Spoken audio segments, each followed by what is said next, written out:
हमारी हरियाणा की पहलवान बेटियां, उनके ऊपर अत्याचार किए गए, उनके साथ गलत काम किया गया, उनके साथ छेड़छाड़ की गई। जब वो धरना प्रदर्शन करने के लिए दिल्ली गई तो उनको लाठियों से पीटा गया। मैं गया था उनके पास जंतर मंतर पे उनका साथ देने के लिए। आपके 10 MP कहां थे? तालियां बजा रहे थे जब आपकी बेटियों के साथ छेड़छाड़ की जा रही थी। घर में बैठ के पार्टी कर रहे थे, तालियां बजा रहे थे जब आपकी बेटियों को छेड़ा जा रहा था। अभी जब आप किसान, हरियाणा के, पंजाब के किसान दिल्ली जाना चाहते थे, बॉर्डर के ऊपर उनको रोक लिया गया। क्या कसूर था जी किसानों का?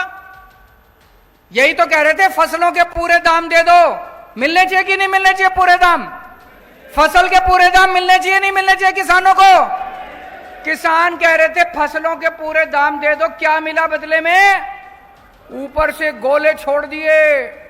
ऊपर से चाइना के ऊपर गोले छोड़ने की हिम्मत नहीं है इनकी, पाकिस्तान के ऊपर गोले छोड़ने की हिम्मत नहीं है, अपने किसानों के ऊपर गोले छोड़ दिए इन लोगों ने।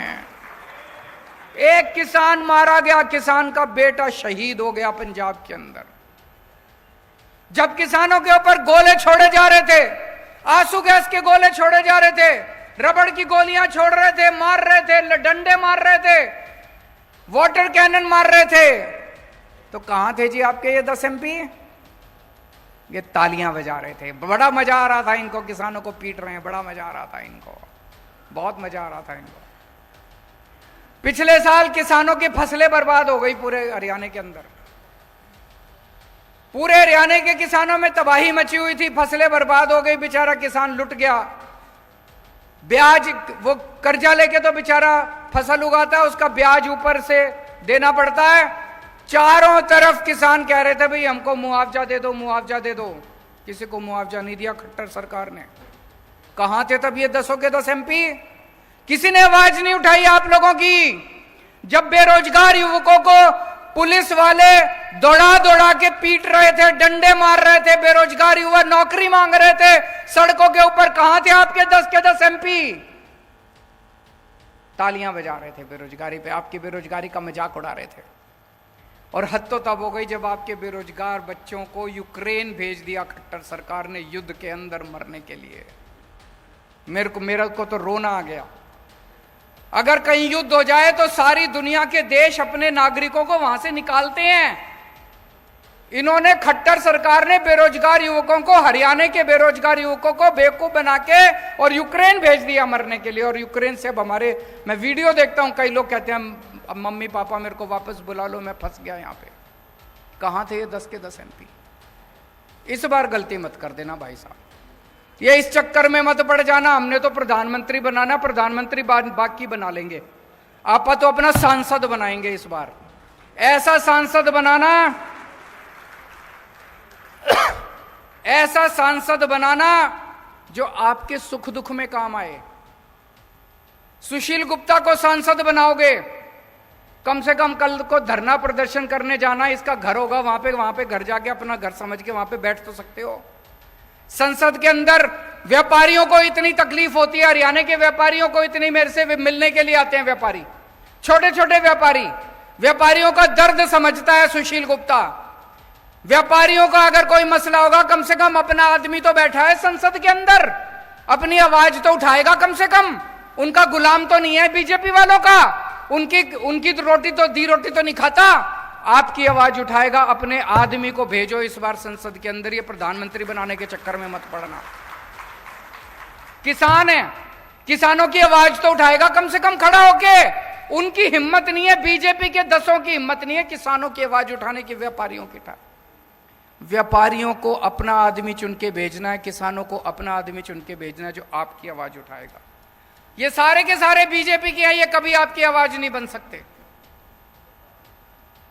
और आजकल तो ये बीजेपी वाले पूरे देश में घूम घूम के कह रहे हैं हमारी तो 370 आ रही हैं, हमारी तो 370 आ रही हैं, हमें तो तुम्हारी वोट चाहिए ही नहीं। खुलेआम कह रहे हैं हमें तो तुम्हारी वोट चाहिए ही नहीं, घर बैठो, हमारी तो 370 आ रही है हमारी। तो फिर क्यों दे रहे हो वोट? मैं दिल्ली से आया हूं आपकी वोट मांगने, हाथ जोड़ के आपके पैर छू के आपकी वोट मांग रहा हूं।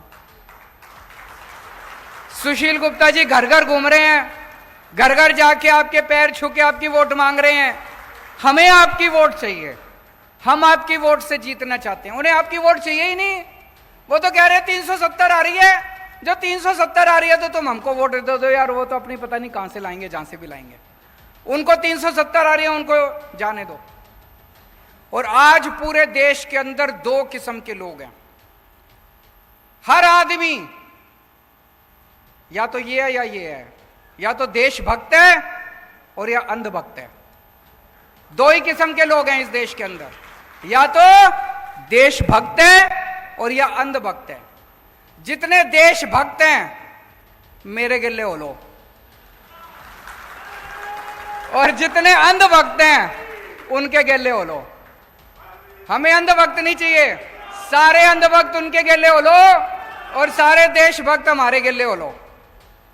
आज खट्टर साहब ने 10 साल के अंदर हरियाणा का बेड़ा गर्क कर दिया। हर बच्चा चाहता है कि अब खट्टर सरकार जल्दी से जल्दी जानी चाहिए। कुरुक्षेत्र की सीट जिता दो, आगे खट्टर जी के जाने का समाचार हो जाएगा धीरे धीरे। तो आज से कुरुक्षेत्र का आम आदमी पार्टी अपना कुरुक्षेत्र का कैंपेन लॉन्च कर रही है, और कैंपेन का हमारा स्लोगन है, बदलांगे कुरुक्षेत्र, बदलांगे हरियाणा, इबके इंडिया ने जिताना। कुरुक्षेत्र बदलेगा तो हरियाणा भी बदलेगा, और हरियाणा बदलेगा तो इंडिया जीतेगा। तो मेरी आप सब लोगों से विनती है, आप लोगों को ये चुनाव लड़ना है। सुशील जी आपके यहाँ पे पड़ोस में ही रहते हैं, ये शामलो कला गांव है ना एक, पता है आपको? शामलो कला गांव है जींद में, आधे घंटे का रास्ता है यहाँ से। तो यहीं का रहने वाला है, आपके बीच का आदमी है। और कुरुक्षेत्र तो सबसे पवित्र धरती है जहाँ पे धर्म युद्ध लड़ा गया था, ऐतिहासिक युद्ध लड़ा गया था। धर्म और धर्म के बीच की लड़ाई है। पांडव जीते थे, कौरवों के पास क्या नहीं था, सब कुछ था उनके पास, सारी इतनी बड़ी फौज थी, सारा धन धान्य था, सब कुछ था। पांडवों के पास क्या था? भगवान श्री कृष्ण थे उनके साथ। आज हमारे साथ क्या है? हम भी बड़े छोटे हैं, 4 आदमी हैं हम भी, हमारे साथ क्या है? भगवान श्री कृष्ण हमारे साथ है। और उनके पास सब कुछ है, आज उनके पास सारी शक्तियां हैं, सारी आईबी, सीबीआई, ईडी, फीडी सब है उनके पास। हमारे पास नहीं, हमारे साथ हमारा धर्म है। और ये धर्म और अधर्म की लड़ाई है। आप लोगों को तय करना है कि आप धर्म के साथ हैं कि अधर्म के साथ हैं। भारत माता की।